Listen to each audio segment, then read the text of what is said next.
India is celebrating its glorious third voyage to the moon.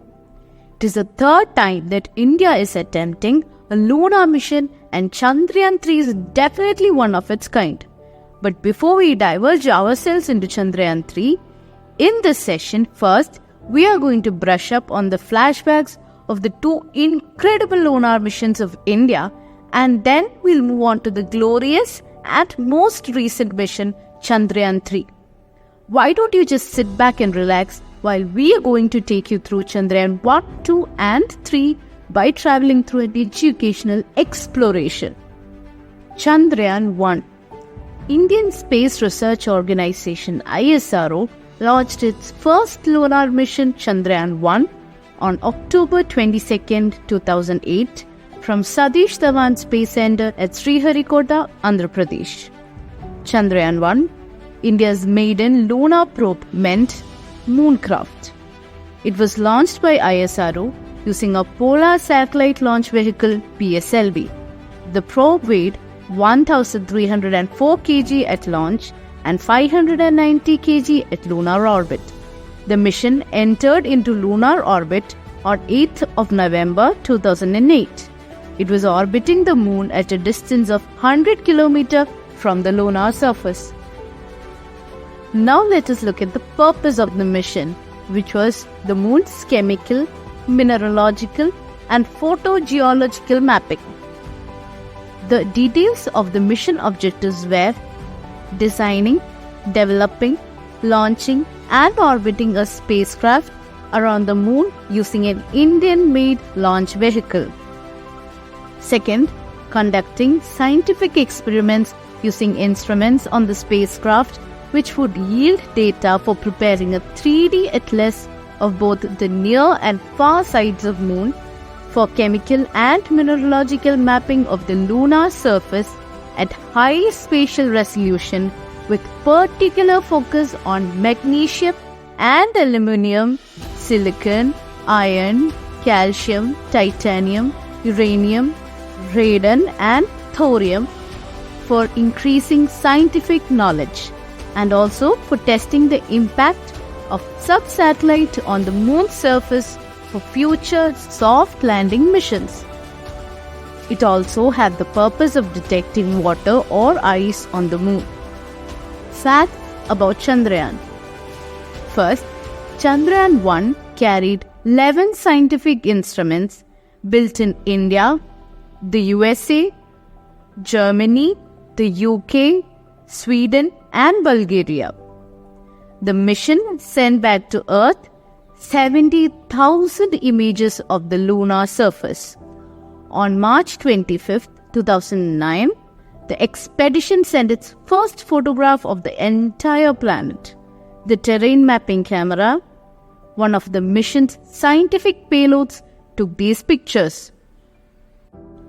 The Moon Impact Probe, which was a part of the mission, was designed to crash land on the lunar surface and transmit data that would aid in preparing a rover to touch down there in a subsequent trip. Data from the MIP, which was successfully launched, confirmed that there is water on the moon's surface. The magma ocean theory, according to the Chandrayaan, suggests that the moon was once entirely molten. The American spacecraft Apollo 15's landing area was also photographed by the TMC. The mission also found titanium, established calcium's presence, and measured iron, aluminium, and magnesium with the greatest accuracy ever. The project's anticipated cost was Rs 386 crores, that is approximately around 60 million. But what was victorious to us was that with 90% of the declared objectives being achieved, scientists from ISRO and other collaborating agencies have deemed the mission a success. But despite having a 2-year planned duration, the mission was abruptly terminated on August 28, 2009 when contacts with the probe were lost. Important men behind the mission who made the dream come reality were G. Madhavan Nair, the then chairman of ISRO, TKLX, Director, ISRO Satellite Center, Swami Annadurai, Project Director of Chandrayaan I, K. Radhakrishnan, the then Director of Vikram Sarabhai Space Center. Scientists considered the mission a success, even though it was completed in less than 10 months and less than half the anticipated 2 years, because it achieved 95% of its primary goals. Chandrayaan II. After Chandrayaan I's success, Chandrayaan II became India's second lunar mission. In order to comprehend the genesis and evolution of the moon, topographical studies and mineralogical studies were done as a part of this mission. The GSLV NK3M1 launched the Chandrayaan II mission from Satish Dhawan Space Center on July 22nd of 2019. Chandrayaan II's primary objective was to locate and quantify the amount of lunar water present on the moon's surface. Highlights of the mission. The ISRO reported that Chandrayaan II supported the conclusions of Chandrayaan I. The south polar region of the moon, which had never been studied, was the mission's aim. The mission's main objective was to map the lunar surface thoroughly in order to analyze variations in its composition and reconstruct the moon's origin and history. Because no space agencies had ever completely studied the south polar region of moon before, Chandrayaan II was regarded as a very difficult mission. Significance of the mission. No nation had ever made an effort to land a spacecraft in the moon's polar region during any of the times during these space missions. India could have the international lead in space exploration as a result of this. Few areas of the South Pole are always dark due to the moon's axis, particularly the craters, which are more likely to retain water. Because sunlight in the polar regions is emitted at relatively low angles, it may have never reached the craters, increasing the likelihood of ice formation on such surfaces. The moon's south pole is fascinating because it has a far larger portion of the lunar surface area that is still in shadow than the North Pole. Additionally, this increases the likelihood that there could be water in permanently shadowed areas around it. Using the onboard propulsion system, the second deorbiting maneuver for the Chandrayaan II spacecraft was carried out successfully in September 2019. Argon 40 was discovered by Chandrayaan II on October 14th of 2019 in the lunar exosphere. On July 30th of 2020, Chandrayaan II captured images of Sarabhai crater in moon's northeast region. The most challenging mission that India's space agency ISRO had ever attempted was Chandrayaan II. Its chairman K. Shivan later stated that the mission was 98% successful after first describing the last fall as 15 minutes of terror. Chandrayaan III. The Indian Space Research Organization has launched Chandrayaan III in an effort to make a successful soft landing on the moon. Through this mission, India intends to join China, the United States, and Russia as the fourth nation in the world to accomplish this achievement. What is the purpose of Chandrayaan III? Chandrayaan III is India's third voyage to the moon and its second attempt at a soft landing. On July 14, 2023, at 2:35 p.m., the mission departed from Satish Dhawan Space Center in Sriharikota, with the aim of developing and showcasing new technology necessary for interplanetary missions.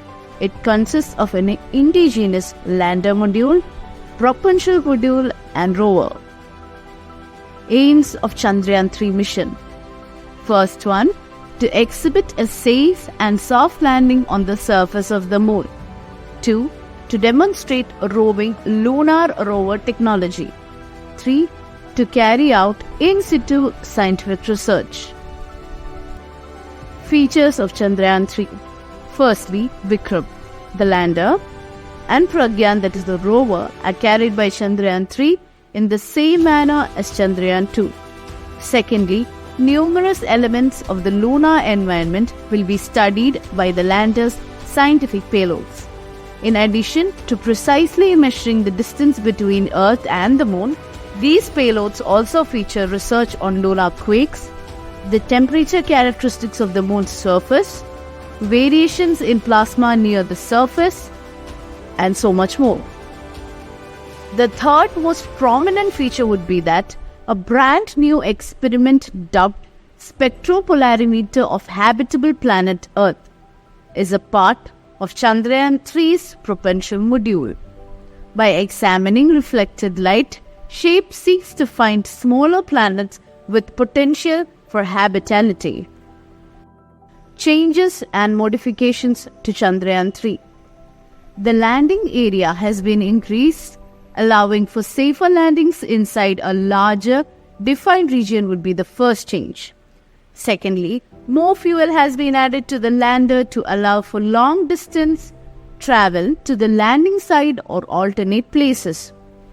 The Chandrayaan III lander consists solar panels on all 4 sides as opposed to only 2 on the Chandrayaan II lander. Fourth, the landing site was determined using high-resolution photos from the Chandrayaan II spacecraft, and physical changes were performed to improve stability and sturdiness. Additional navigation and guidance devices are on board Chandrayaan III to continuously monitor and correct the lander's speed. This features a laser Doppler velocity meter, which will send laser beams to the lunar surface to calculate the speed of the lander. Launch and timeline of Chandrayaan III. The LVN-3 M4 rocket was used to successfully launch Chandrayaan III. The spacecraft detached from the rocket around 16 minutes after the LVN-3 lifted off. It began an elliptical parking orbit. The journey of Chandrayaan III is expected to take 42 days, with a landing slated for August 23, 2023 at the lunar dawn. The lander and rover will have a mission life of 1 lunar day, that is about 14 Earth days, because it will be powered by solar energy. And most importantly, the Chandrayaan III landing site is near the lunar south pole. Now let us try and understand what is the importance of landing near the south pole of the Moon. First, spacecraft missions to Moon have traditionally focused on the equatorial areas due to its favorable geography and operational conditions. The lunar south pole, on the other hand, has significantly different and more difficult topographies than the equatorial zone. Sunlight is sparse in some polar regions, resulting in permanently gloomy zones with temperature as low as -230 degrees Celsius. The lack of sunlight and high cold make instrument operation and sustainability a bit problematic. The lunar south pole has harsh and contrasting circumstances that present obstacles for people, but they also serve as possible reservoirs of significant knowledge about the early solar system. Exploration of this region, which may have implications for future deep space exploration, is very critical. Chandrayaan III is yet another unique and creative attempt of India in its trials in the space exploration. We have come a long way far from our very humble beginnings, and we are striving forward with an acceleration like no other nation. As an Indian, we can all feel proud to be living in an era where space technology has grown and gone beyond potential. So that's it for today, guys. Hope you enjoyed the class, and we will see you with new amazing explainer videos that will make your learning simple, easy, and super fast.